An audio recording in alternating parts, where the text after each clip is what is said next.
A story of complicated bonds with extended family. The Malik family lived in a sprawling ancestral home on the edge of the city, its walls holding generations of memories, arguments, and unspoken grievances. It was not one household but three under the same roof: the elder brother Rashid with his wife and children, the younger brother Imran with his family, and their widowed sister Sarah, who had moved back after her husband's death. From the outside, the Malik seemed enviable. Large gatherings at Eid, laughter echoing through the courtyard, cousins running around barefoot.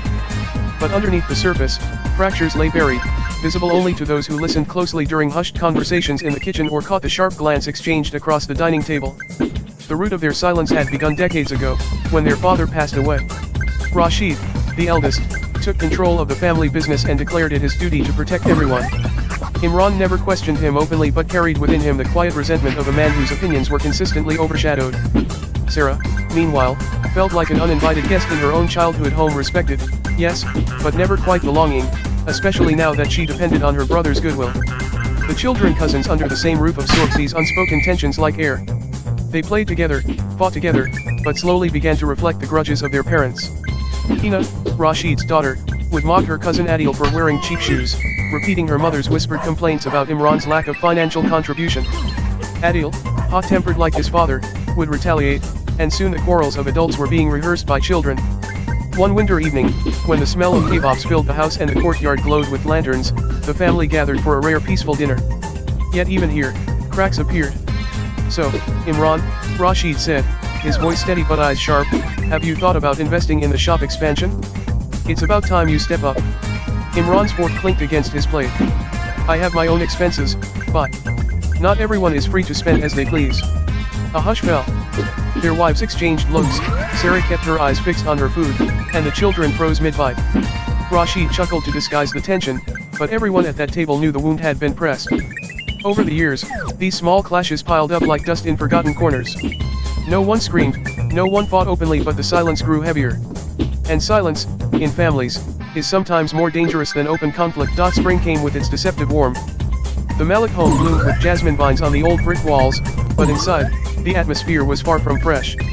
The family was preparing for a wedding. Rashid's eldest daughter, Hina, had been engaged to a well-off businessman's son. The house buzzed with guests, music rehearsals, and endless debates over arrangements. Outwardly, it looked like unity.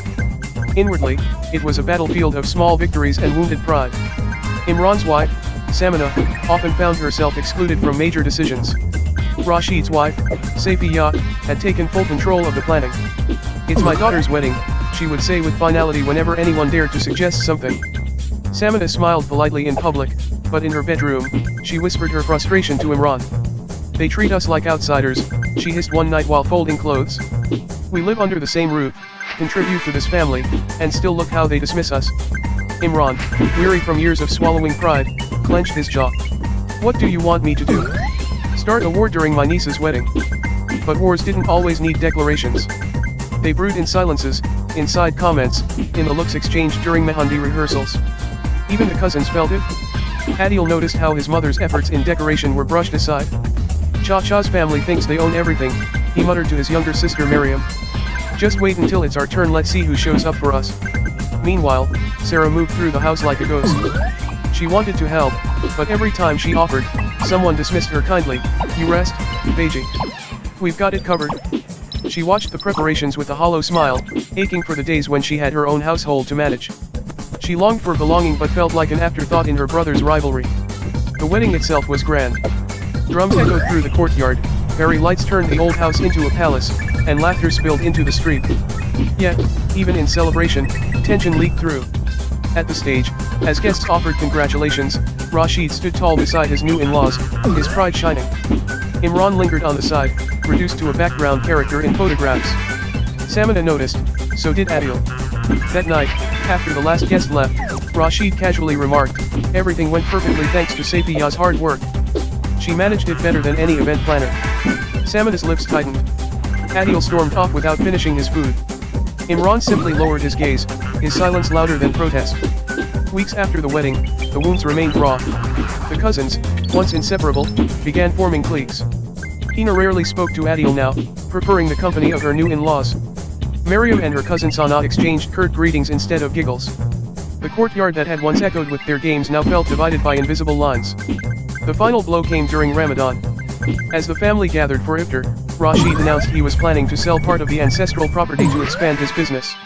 Imran's spoon froze midair. "You can't sell without my consent. It belongs to both of us. It belongs to whoever can make use of it," Rashid replied firmly. "You've had years to step up, Imran.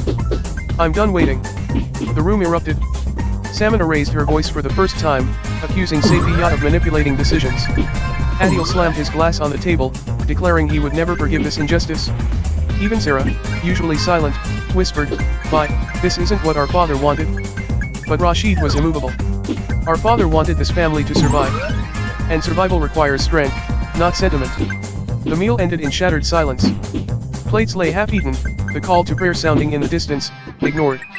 The courtyard, once the heart of the Malik family, was now nothing more than cracked stone under fragile feet.